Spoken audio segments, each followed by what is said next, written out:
بتاريخ 8/1/2025 بيوصل اتصال لقسم الشرطة، والاتصال كان من شخص متلبك وخايف وكان قاعد بيصرخ. الشخص هاد كان قاعد بيصرخ وبيحكي: الحقوني الحقوني، أنا لقيت جثة بشكتي، والجثة منظرها مش عادي، الجثة بتخوف وأنا مش قادر أتحمل منظرها، الحقوني بسرعة. الشرطة مباشرة توجهت على المكان، وبالفعل وصلت للشقة، وهناك لقوا جثة بنص الشقة، والجثة هاي كانت ملفوفة بشرشف. شالوا الشرشف عن الجثة، وهون تفاجأوا بمنظر ما بيخطر لا على البال ولا على الخاطر. الجثة هاي كانت ملفوفة ومغلفة بالملح، والأغرب من هيك إنه كان في جنب الجثة رسالة، والرسالة كانت مكتوبة بخط الإيد، وكان مكتوب فيها إنه الدكتور متوفي وفاة ربنا، وإنه أنا مالي علاقة أبدا بموته.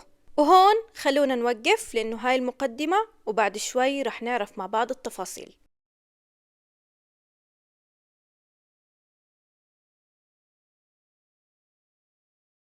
قضيتنا لليوم رح نروح فيها على مصر، تحديدا القاهرة، وتحديدا يوم 8/1/2025.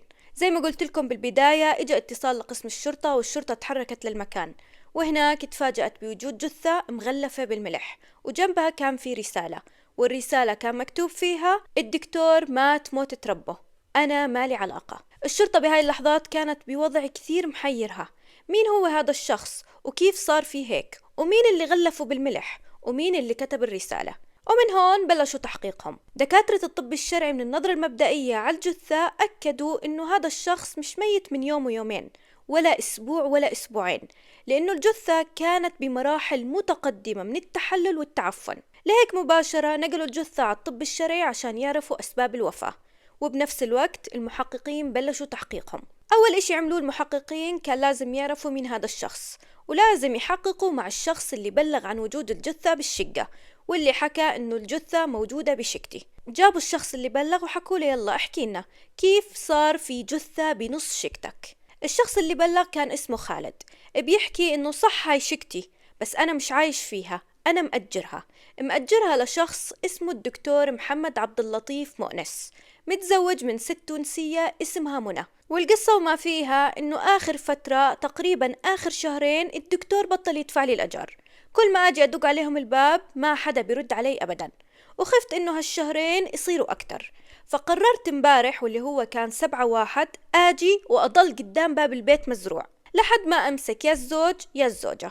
ضليت أدق على الباب وأنادي عليهم وأحكي لهم: أنا متأكد إنكم جوا، افتحوا لي. بس ما حدا كان بيرد علي. أنا لا كليت ولا مليت، وظليت قاعد قدام الباب لساعات طويلة. بعد ساعات فجأة بينفتح باب الشقة، وإذ بها مرته منى.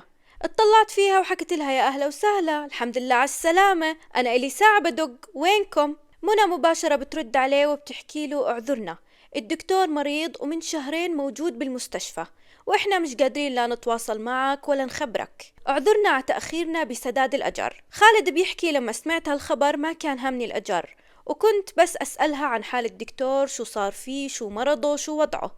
وهي أكدت له إنه الدكتور من شهرين كاملين وهو بالمستشفى، وإنه تقريبا رح يطلع بكرة أو بعد بكرة، وإنه بكرة يرجع عليهم وهي رح تكون محضريت له الأجار. خالد بيحكي إنه بعدها روحت وحطيت راسي ونمت على أساس إنه بكرة أروح عليهم أخذ الأجار.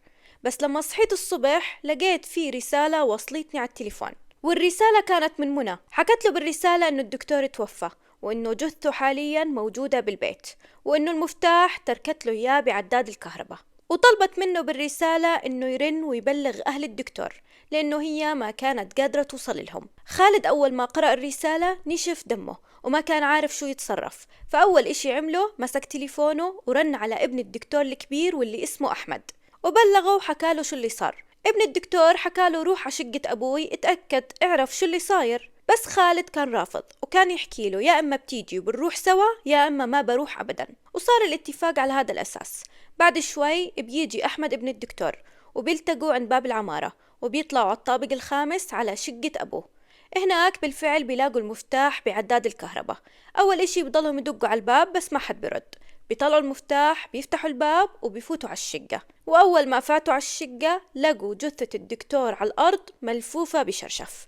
مباشرة بلغوا الشرطة. هذا هو اعتراف خالد اللي بيحكي إنه أنا مالي أي علاقة.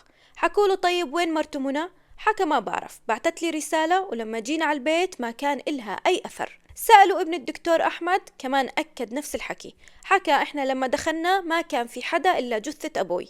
قبل ما نكمل التفاصيل خلينا نتعرف مين هو هذا الدكتور. الدكتور كان اسمه محمد مؤنس عبد اللطيف وكان عمره 71 سنة.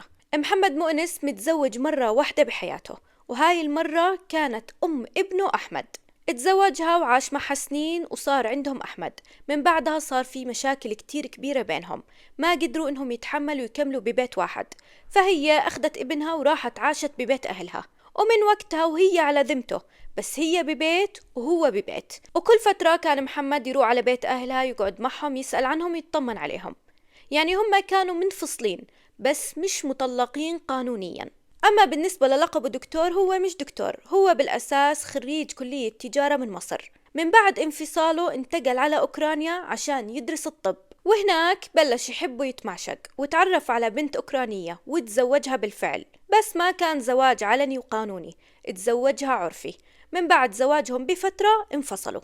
من بعد ما انفصل بفترة رجع مصر، وبمصر اتعرف على ست جديدة واللي هي منى، واللي جنسيتها تونسية. ما طولوا كتير مع بعض وبلشوا يحبوا بعض. من بعدها تزوجوا، وزواجهم كمان هالمرة ما كان زواج قانوني، تزوجها زواج عرفي. منى عمرها 39 سنة، موجودة بمصر بس ما بتعرف أي حدا من مصر، وحتى لما تزوجت أحمد ما كانت تعرف عيلته أبدا، ولا عيلة أحمد بيعرفوها. هاي هي المعلومات اللي عرفتها الشرطة. والإشي الغريب كان بالنسبة لهم لما دوروا على اسم منى على الأراضي المصرية ما كان في إلها أي اسم قانوني، وكأنها مش بالبلد. فهون فهموا إنه أكيد هاي داخلة تهريب مش داخلة نظامي. بهذا الوقت كان لازم على الشرطة إنها تلاقي منى، لأنه مفتاح اللغز هاد رح يكون بإيد منى، ومن هون كان لازم إنه تستنفر الشرطة ويبلشوا يدوروا عليها بكل مكان.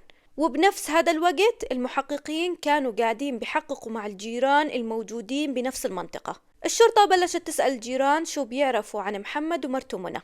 الجيران أكدوا إنهم ما بيعرفوا إشي مهم، هدول الأشخاص كانوا بحالهم، السلام عليكم وعليكم السلام، ما لهم خلطة مع حدا وما بتعاملوا مع حدا.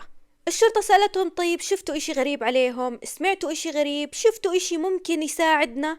فهون الجيران بتذكروا بيحكوا إنه قبل أسبوعين تحديدا بلشوا يشموا ريحة كتير بشعة بتطلع من شقة الدكتور، وإنه هاي الريحة ما كانوا قادرين يتحملوها، لما يسكروا شبابيكهم شامينها ولما يفتحوها تزيد أكتر، ما كانوا قادرين يتنفسوا.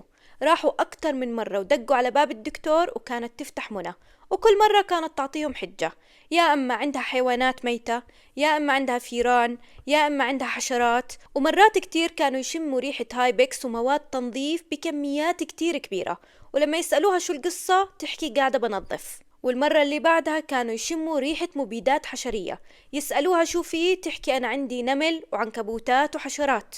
كل مرة كانت تعطي حجة شكل، وكل مرة عندها سبب مختلف. بيحكوا إنه أسبوعين كاملين وإحنا على هذا الحال ومش فاهمين شو مصدر هالريحة، لحد ما إجا اليوم وفهمنا إنه مصدر هالريحة هو الدكتور. زي ما انتو شايفين ما في معلومات وما في إشي مفيد بالقضية، ما في إشي يساعد الشرطة. منى اللي بدهم يلاقوها بأي طريقة مختفية، وقاعدين بيقلبوا البلد كلها عليها، وضل هالحال فترة لحد ما إجا يوم بالفعل قدروا إنهم يمسكوا منى. وهالحكي صار بعد 4 أشهر. بعد 4 أشهر قدروا إنهم يلاقوا منى بمحافظة القلوبية، كانت قاعدة بتشتغل هناك بواحدة من الأماكن. الشرطة ألقت القبض عليها وأخذوها على التحقيق، وبلشوا يحكوا لها يا منى بدك تحكي لنا شو القصة؟ ليش تركتي زوجك بهاي الطريقة؟ لا تحكي إنك أنت ما عملتي له إشي، أنت أكيد عملت له إشي، لو مو عملت له إشي ما بتتركيه بهاي الطريقة. منى هون كانت بترجف وبتبكي ومش عارفة شو تحكي. من بعد ما هديت بتحكي منى إنه أنا موجودة على أراضي مصر بطريقة غير قانونية، وإذا مسكتني الشرطة راح ترجعني مباشرة على تونس، وأنا هذا الإشي ما كنت بدي إياه أبدا. بيوم من الأيام بتعرف على محمد. محمد كان زلمة قاعد بدور على ست تكون معه تآنس وحدته. من أول ما شافني اعترف لي بالحب، أنا أعجبت فيه، وبنفس الوقت شفت إنه هو ممكن يكون الفرصة، وخصوصا إنه محمد وعدني إنه أول ما نتزوج يصحح لي وضعي القانوني، لهيك أنا وافقت. ولا شو جابرني أتزوج واحد أكبر مني ب25 سنة؟ المهم تزوجنا، وزواجنا كان عرفي. بعد زواجنا هو صار يماطل بالموضوع ويتناسى، وبتمرق الأيام لحد ما إجا اليوم اللي رحت عشان أصحي محمد، بس محمد ما صحي. قلبته عشان أشوفه بتنفس، طلع ما بيتنفس، فعرفت إنه هو متوفي. هون أنا خفت وتلبكت وما عرفت كيف أتصرف. أنا هيك تورطت رسمي، قعدت صافنة وأنا بتطلع فيه كيف لازم أتصرف، شو لازم أعمل. إذا بلغت رح تمسكوني وتسفروني، وإذا ما بلغت كمان أنا رح أكون المتهم فيه الأول. فشو لازم أعمل؟ ضليت أفكر لحد ما وصلت لفكرة إنه خلص أخليه موجود بس ما أدفنه، يعني ما أخلي حدا يعرف إنه ميت، وأحاول إني أحنطه بالملح. بتحكي إنها احتفظت بالجثة 30 يوم كاملين، وإنه آخر أسبوعين بس اللي طلعت فيهم الريحة، أما أول أسبوعين ما كان في ريحة. وبتحكي من لما بلشوا الجيران يدقوا ويحكوا عن الريحة صرت أستخدم كلور ومبيدات حشرية وأستخدم كل شي بريحة بشعة عشان تغطي على ريحة الجثة، بس الريحة كل مالها كانت تصير أسوأ. وأنا بهذا الوقت ما كان معي حتى مصاري أضل أجيب منظفات وأضل أجيب أغراض تخبي على الجثة، هذا غير الملح اللي كان يوميا بدي منه كميات بس عشان أغلف الجثة. المصاري اللي كان تاركها محمد واللي كانت معه يوم ما توفى كانت قليلة، ويا دوب كانت إنها تقدر تكفيني، لهيك ما كنت قادرة إني أسد الأجار. وبتحكي إنه مرق الوقت لحد ما إجا اليوم اللي صمم فيه صاحب البيت إنه بده الأجر. بهذا اليوم لما طلعت له وتفاهمت معه وأعطته موعد يرجع بكرة، كانت عارفة إنه خلص قصتها صار لازم يكون في إلها نهاية، وقررت إنها تهرب. بتحكي إنه بعد ما طمنته بكلمتين وروح دخلت على البيت لملمت كل أغراضها، من بعدها كتبت الورقة عشان لما يشوفوا الجثة ما حدا يتهمها، ومن بعدها سحبت حالها وطلعت من البيت وحطت المفتاح بعداد الكهرباء، ومباشرة بعثت الرسالة لخالد. طبعا الطبيعي انه لا انتو صدقتوا ولا انا صدقت ولا المحققين كانوا مصدقينها، طبعا هالحكي بس بهداك الوقت، بس لما طلع تقرير الطب الشرعي انتو رح تصدقوا وانا كمان والمحققين، لانه تقرير الطب الشرعي بيأكد انه وفاة محمد وفاة طبيعية، وانه هو توفى نتيجة مضاعفات من مرض السرطان. يعني منى كانت صادقة وتم تبرئتها من جناية قتل جوزها. منى طلعت من السجن بس وجهوا لها تهمتين، التهمة الأولى الإقامة الغير شرعية، أما التهمة الثانية واللي هي عدم البلاغ عن وفاة محمد والتمثيل بجثته لأنها حطته بالملح. التهمة الثانية قدر محاميها أنه يخلصها منها وطلعت منها براءة، أما التهمة الثانية اتحاكمت فيها ومباشرة سفروها ورجعوها على تونس، يعني حاليا منى موجودة بتونس. ما بعرف هي نهاية حزينة ولا سعيدة، مش عارف صراحة، والله ما أنا عارفة. العبرة من هاي القضية إذا غلطتوا واجهوا، لا تهربوا، لا تخبوا، ولا تأجلوا. الهروب من الحقيقة بيعمل مشكلة أكبر بكثير من المشكلة اللي انت هربت منها، عشان هيك واجهوا غلطكم اليوم قبل ما يصير الثمن اللي رح تدفعوه حق هاي المشكلة أكبر بكثير، والندم رح يصير مضاعف أكتر. تأجيل المشاكل وتأجيل حلها ما رح يفيدكم أبدا. منى أجلت وكانت خايفة من الترحيل، هيها لقت الترحيل وبأصعب وأسوأ طريقة، لهيك خذوا العبرة من قضية منى. وبهيك بتخلص قضيتنا. اتركوا لي رأيكم بالتعليقات وديروا بالكم على حالكم كتير منيح. مع السلامة.